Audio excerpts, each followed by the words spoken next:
Hey, are you aware that debt collectors use abusive emotional tactics to extort money from you? Yeah, I figured you knew. But let me give you the definition of extortion. I think we need to have some enlightenment here. But I'm going to read it to you. I have lots of notes today, and I deliberately brought my notes because we have a lot to cover and I didn't want to miss very important points. Okay, so the definition of extortion. Extortion is the practice of obtaining something, especially money, through force or threats. Let me say it again. Extortion is the practice of obtaining something, especially money, through force or threat. But hold on a minute. I really need you to focus on the key terms in this definition. There's three of them. One, practice. Two, force. And three, threats. This is Terry Jordan Adams of Sued by the Debt Collector, suedbythedebtcollector.com. If you have been sued by the debt collector and you need help, but you don't know where to begin, make sure to visit us at suedbythedebtcollector.com. We are an excellent source when an attorney is not in your budget. We got you. So make sure you visit us at suedbythedebtcollector.com. Okay. And I want to thank everybody for being here. There's two more things we need to cover. Please, you finding value in this episode, please make sure you like, subscribe, follow us so that we can grow the channel. And two, I need you to stay to the end because this is kind of a 3-4 part thing all rolled up in one. So it's packed with nuggets. So make sure you stay to the end, okay? But smash that follow button, okay? All right. Now that we got the housekeeping out of the way, let's go back and let's break down extortion once again. Extortion is the practice of obtaining something, especially money, through force and threats. Okay, first and foremost, practice. What is practice? Practice is when you perform a skill repeatedly. I'm reading because I got a lot to read. When you perform a skill repeatedly in order to maintain proficiency. When you repeat or perform a skill repeatedly in order to maintain proficiency.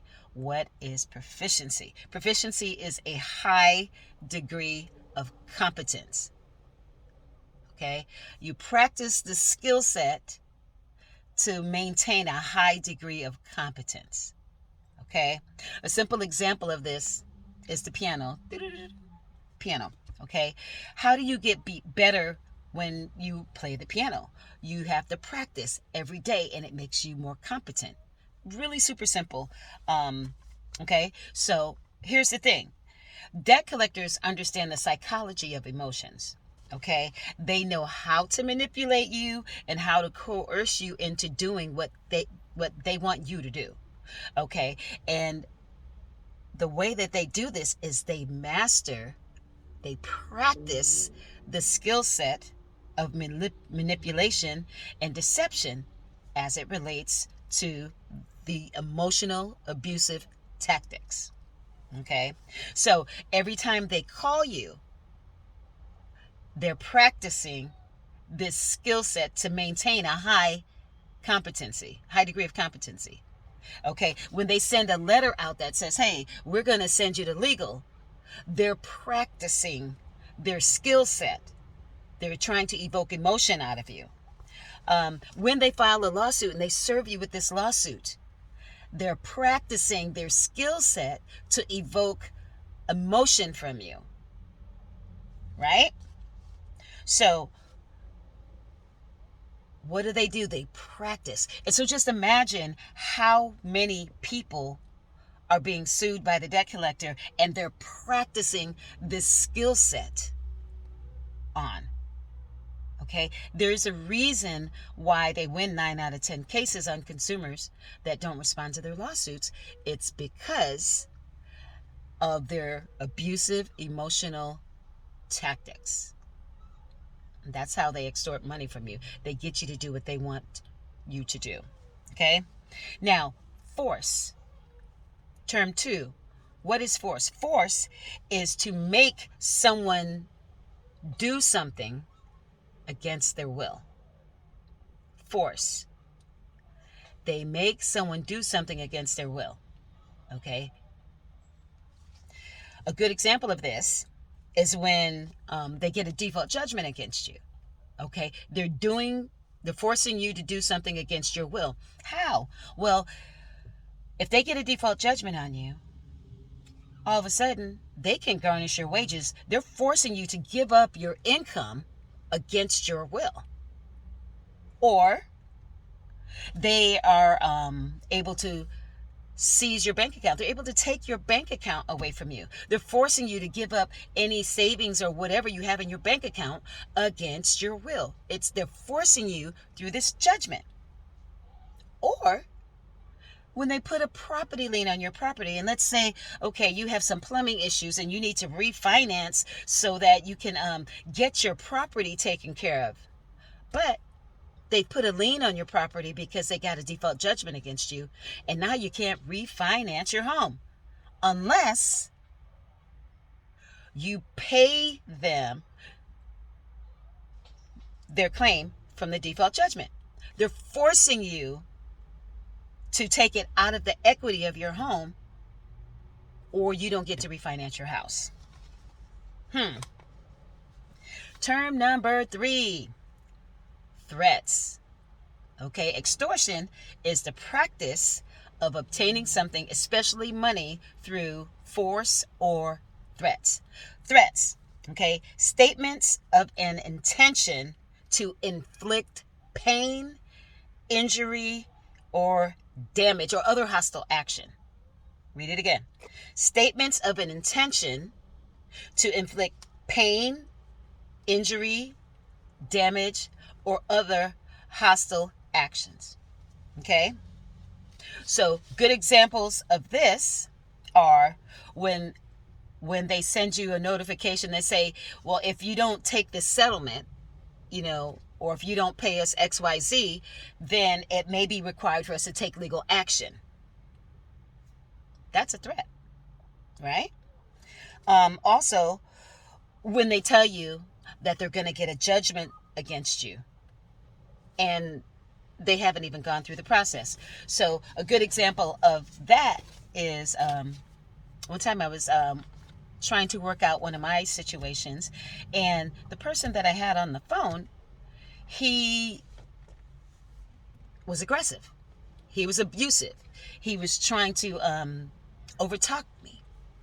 And I told him, look, I don't have it right now. I am working on this. And he said, well, you've been working on this since September. It's the beginning of the year, maybe 3 months later. Okay. The misunderstanding that he might have had is that my catastrophic event, what I'm going through, I'm not done growing through it. So I don't have additional resources at that time. And so what does he say? Well, I'm going to recommend it go to legal. Threat 1. Okay. And they're going to get a judgment against you. Okay. Well, here's where he went wrong. I asked him what the process was. And what he told me was, oh, well, I'm not sure what the process was. But when he decided to get huffy and say that he was going to recommend legal to me, when he made that threat and said that he's going to get a judgment against me, well, I kind of clapped back a little bit. And I said, okay, but they can't file a judgment until they file a lawsuit. So you're saying they're going to file a lawsuit? And he couldn't answer the question. He began to back down. So I was like, this guy right here. So that's an example of some threats that we've got going on. I want to tell you this. I was going to save this for later, but I feel like this is really important right now. The person that... no, I'm going to wait. So now let me go into the second part of this, the emotional tactics. Okay, what type of emotional tactics do they use against you? Okay, they use fear tactics. One, right? Fear tactics that they're going to file legal action against you, that they're going to garnish your wages, or they're going to, put liens on your property, or, seize your bank account. Okay, threaten to take you to court, file a lawsuit against you, pursue the lawsuit. They put you in a place of intimidation. Okay, fear tactics. They also use shaming and guilt tripping. And I kind of put these two together because when they use the shaming tactic, what they intend to do is embarrass you as a consumer, make you feel like you're irresponsible or you're untrustworthy. And that's not the case. It's not that you're irresponsible. It's not that you're untrustworthy, but they want to make you ashamed of your situation. And then they want to guilt trip you, like he tried to guilt trip me. Well, you've been saying that, you're working on this since September. Yeah, I have. And my response to him was, and? Why? It's because I still hadn't had the resources in order to resolve my situation. And so he attempted to shame me, to embarrass me, to make me feel like I was irresponsible. But guess what? It's not irresponsibility. Life happened. That's it. Nobody has the right to condemn you.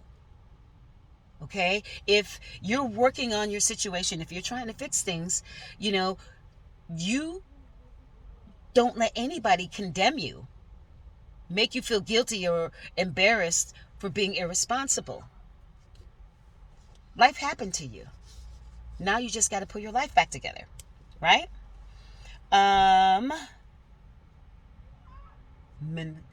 Empathy. I chose this one because debt collectors may use empathy, but I really want you to understand how this empathy works. Typically, empathy comes from the original creditor, not the debt collector. I'm sure you've heard me say this before, but let me say it again. On the original creditor, if they're the ones that are contacting you and trying to work with you in your situation, they are not considered debt collectors for all intent and purposes. They are just collecting on their own debts. Okay? And those are the ones that will, probably offer you a hardship program or something to help you get on your feet, or, set you up with a payment plan that will actually resolve the debt. Okay, so the original creditor are more likely to have a real empathetic eye for you. Okay, now the debt collector, their motivation is not empathy. They are not your friend. Their motivation is, and we're talking about like debt buyers, their motivation is to get you to agree to pay them something. Because once you pay them something, it resets your statute of limitations. So, buyer beware. If the people that are suing you or trying to extort money from you, if they are not your original creditors, then be mindful about paying them anything until they can prove what they need to prove, until they can prove their claims that they put in the lawsuit. Okay? That's really, really important. All right. So, manipulation. They're going to have misleading or incomplete information to coerce you.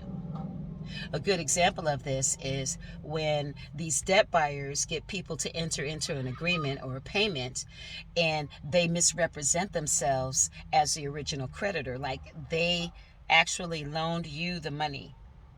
Okay, or they gave you the credit card, they backed the credit card. Okay, that's some manipulation because they did not. Okay, so you really want to be mindful of that. Alrighty. Now, let's talk about how these tactics impact you. I'm at another part. Emotional abuse can have serious effects on you individually and physically. Okay? It can cause you to have low self-esteem. A lot of times these debt collectors, they come at you through like all of those tactics that we just talked about, and they try to make you feel worthless, and that you're undeserving of respect, and they want to give you a negative image. Okay, so they want to make sure that your head is hanging low so that they can manipulate you, coerce you, and extort money from you through force and their threats. Okay, so they're going to attack your self-esteem. All right. Another way that these abusive emotional tactics affect you is they inflict such things as depression and anxiety. More than likely, if you're in this situation, you've gone through, I say this all the time, if you've gone through some type of catastrophic event, you may not be done going through this event. And with them talking to you in an abusive manner, what ends up happening is they want to make you feel worthless, and it's going to bring on depression and anxiety, and they definitely bring anxiety, especially if you're already going through something. Okay, my guy whose daughter ended up passing away, and they said, oh, we'll just pursue the lawsuit. You think he wasn't depressed? You think that them saying, oh, we'll just pursue the lawsuit, you think that didn't give him anxiety? He lost his baby. Okay, this is how they inflict pain and injury and damage and hostile actions. Okay, they want you to be in a position of self-blame and self-doubt. You're not good enough. You're deserving of this abuse. Oh, this is all my fault. I did have this bill. Yeah. And so life happened. You've got to prioritize the things that happened through the process. You don't need to blame yourself. Oh my gosh, it just gets under my skin. PTSD. I had PTSD. Post-traumatic syndrome disorder. Ended up with flashbacks. Oh my gosh. Typically, if you're having some type of experience, again, you may not be done going through what you're going through. So you cannot internalize all of this. Okay, substance abuse. We all know and perhaps have used some type of substance in order to cope in our situations. Could be drugs, could be alcohol. But at the end of the day, we really need to be mindful of this. Okay? Because you don't want to put yourself in a position where you create a bigger issue to the things that you're already dealing with. All right? I had a passenger this week, and I picked her up, and she was a recovering addict, and she had some childhood trauma, whatever, and she was having some flashbacks and PTSD or whatever, and she admitted that, she uses alcohol to cope while she's going through her recovery with drugs. So, physical health problems, heart palpitations, your heart could be racing, high blood pressure, stress, okay, headaches, migraines. Be aware, stiff neck. Be aware of all of these things, because these are things that they deliberately try to inflict upon you. They want you to suffer. They want you to hurt so that they can extort money from you. So, what do we do about this? How do you protect yourself? Well, right off the top, I'm going to say this. You have to forgive yourself. If you don't forgive yourself, then nobody else is going to be able to forgive you. And you won't be able to work through your situations effectively because you'll be harboring guilt and stress and embarrassment. So you've got to forgive yourself. If you can forgive yourself, nobody else has the right to condemn you about anything. Life happened. That's it. You got to practice self-care. What does self-care look like? Self-care looks like making yourself a priority, trying to get proper sleep, exercising, meditating on good things, thinking good thoughts, journaling. Journaling is really a great way to release a lot of things. For me, I couldn't remember anyway, because I had a traumatic brain injury. And so I had to write everything down. But it actually was so beneficial because it put me in the place today where I was able to take the things that I had written down and I was able to create a program that now helps all of you, that helps you get through the process. I did the heavy lifting. So you don't even have to recreate the wheel. So it was really valuable for me. Go for a walk. Okay. Now, seek support. This is another good one. You've got to seek support. Support, sued by the debt collector. We are support. Other people that have gone through what you've gone through, they are support. Go watch some videos online. Just find some answers because you are not alone. You're not alone. We've been through this. I've been through this. Our community, they've been through this. Okay? But one of the really important things is you have to set boundaries. Okay? Setting boundaries for negative talk. These debt collectors are using abusive emotional tactics in an effort to manipulate you mentally so that you feel bad about yourself. That's not okay. We don't do that. Okay, so you have to set boundaries, and the moment they start with that negative talk, you got to put it in check. If that means that, you know what, I'm sorry, sir, this is not a good time for me, I've got to go. I'll talk to you another time. Or, call them on the carpet, just like I did. Oh, they're going to get a judgment against you. Oh, so you're saying that they have to file a lawsuit first? Oh, well, I don't know the process. Oh, you don't know the process. However, you're making these threats that you're uncertain of how it works. Call them on the carpet. I'm not scared of the debt collector. I'm not scared. Check out the videos that the episode where I talk about why the debt collector hates me. Focus on your goals. You got to set them first. Okay, so now you've been through your catastrophic event. Okay, now you're in a place where you're healing and trying to get to the other side. But now life has happened and things have fallen apart a little bit. Your finances are challenged. Okay, so get a piece of paper. Write down 10 things that you'd like to see happen. And then, one by one, just start to whittle away at them.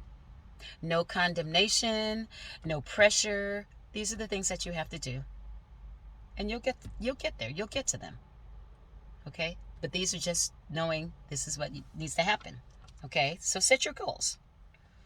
Let's see. What else? Practice mindfulness. Mindfulness. Deep breathing.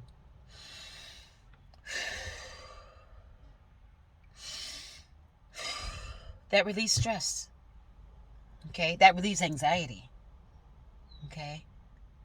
You want to minimize those heart palpitations and your heart racing. Take some deep breaths. All right? And so,